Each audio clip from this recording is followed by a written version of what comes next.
आपको एक बड़ी खबर से अवगत करा देते हैं। बड़ी खबर हमारे पास आ रही है डीटीपी से जुड़ी हुई। जी हां, गुरुग्राम विजिलेंस टीम ने नगर योजनाकार विभाग के जेई को 8,000 रुपए की रंगे हाथों रिश्वत लेते हुए गिरफ्तार किया है। जी हां, तो ये हम आपको बड़ी खबर दे रहे हैं।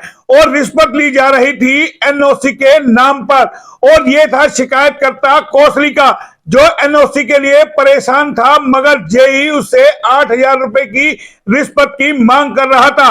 उसने गुरुग्राम विजिलेंस टीम से संपर्क किया और बकायदा उसको रंगे हाथों 8,000 रुपए के साथ गुरुग्राम विजिलेंस टीम ने पकड़ लिया।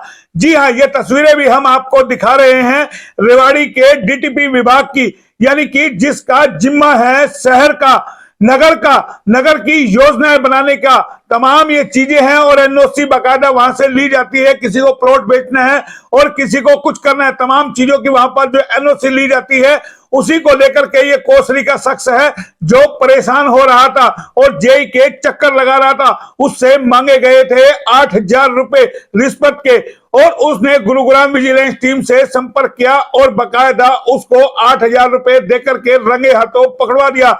यह कहीं ना कहीं बताता है कि भ्रष्टाचार की जड़ें किस तरीके से हमारे सरकारी महकमों में जो है फैल चुकी है, किस तरीके से आम आदमी का काम नहीं होता। एक के बाद एक भ्रष्टाचार के मामले सामने आ रहे हैं, और जो ये मामला आया है रेवाड़ी के नगर योजनाकार विभाग का है। आए दिन यानी कि अवैध कॉलोनियां जो बन रही है उस पर पंजा फेरा जाता है और बाद में फिर वो अवैध कॉलोनियां खड़ी हो जाती है। और इसको लेकर के हमने डीटीपी विभाग के अधिकारियों से लगातार संपर्क साधने की कोशिश की, लेकिन तमाम लोगों के स्विच ऑफ आ रहे हैं। जो वेद प्रकाश जहां पर डीटीपी इंचार्ज है, उनका भी यानी कि स्विच ऑफ आ रहा है। तो हम लगातार कोशिश कर रहे थे बात करने की कि किस तरीके से इस महकमे में आज जो है ये कार्रवाई हुई है और गुरुग्राम विजिलेंस टीम ने कार्रवाई की है। शिकायतकर्ता कौशली का है और रिश्वत लेने वाला जेई का नाम जो है सत्यवान बताया जा रहा है। और हालांकि फैसला होगा कोर्ट में, क्या रिश्वत ली गई या नहीं ली गई वो एक आगे जांच का विषय है। कोर्ट में मामला जाएगा, वो देखना होगा। लेकिन कहीं ना कहीं ये मामले बता रहे हैं कि किस तरीके से हमारे, चाहे आपका नगर परिषद हो, चाहे आपके अन्य विभाग हो, चाहे आपका नगर योजनाकार विभाग हो, चाहे हुड्डा विभाग हो, तमाम महकमों में किस तरीके से भ्रष्टाचार व्याप्त है। आम आदमी के काम होते नहीं है। पिछले दिनों हमने आपको दिखाया था कि रेवाड़ी में किस तरीके से एनडीसी के नाम पर, नो ड्यू सर्टिफिकेट के नाम पर, एनओसी के नाम पर खेल खेला गया। और अभी हाल ही के अंदर जो ताजा मामला नगर परिषद में आया था, वो भी किसी से छुपा हुआ नहीं है।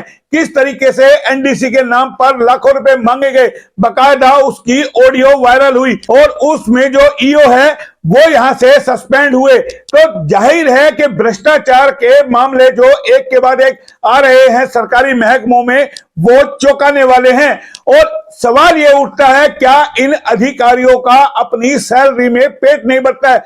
पैसों की हवस ने किस तरीके से अंधा कर दिया है, और आम आदमी जो मेहनत मजदूरी करके रोटी रोजी कमाता है, किस तरीके से अपने कामों के लिए इनको रिश्वत देनी पड़ती है। तो जाहिर है आम जन दुखी है, परेशान है, तभी वो विजिलेंस के पास जाता है कार्रवाई करने के लिए कि इन पर कार्रवाई होने चाहिए, ऐसे भ्रष्ट अफसरों पर, ऐसे अधिकारियों पर, कर्मचारियों पे।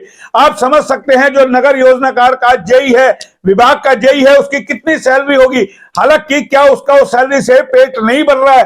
तो ये तमाम चीजें हैं। 8,000 रुपए की रिश्वत मांगी गई, और ये जागरूकता जो कौशली का जो व्यक्ति है जिसने शिकायत विजिलेंस को दी, वो भी धन्य का पात्र है कि ऐसे लोगों के खिलाफ बाकायदा मुहिम चलानी चाहिए, लोगों को जागरूक होना चाहिए।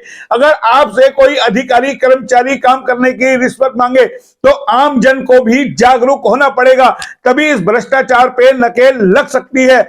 नहीं तो एक के बाद एक जो मामले सामने आ रहे हैं वो बता रहे हैं कि हमारे अधिकारी कर्मचारी किस तरीके से काम करते हैं। बिना पैसे के आम आदमी का कोई काम नहीं होता है।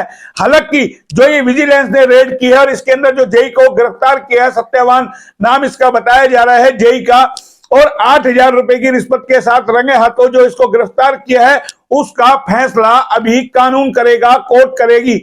लेकिन सवाल ये उठता है कि आम आदमी ऐसे में जाए तो कहां जाए, किस तरीके से इन अधिकारियों पर नकेल लगे, उसके लिए आम जन को होना होगा जागरूक। फिलहाल इतना ही, फिर आएंगे किसी नई खबर पे। तब तक के लिए नमस्कार।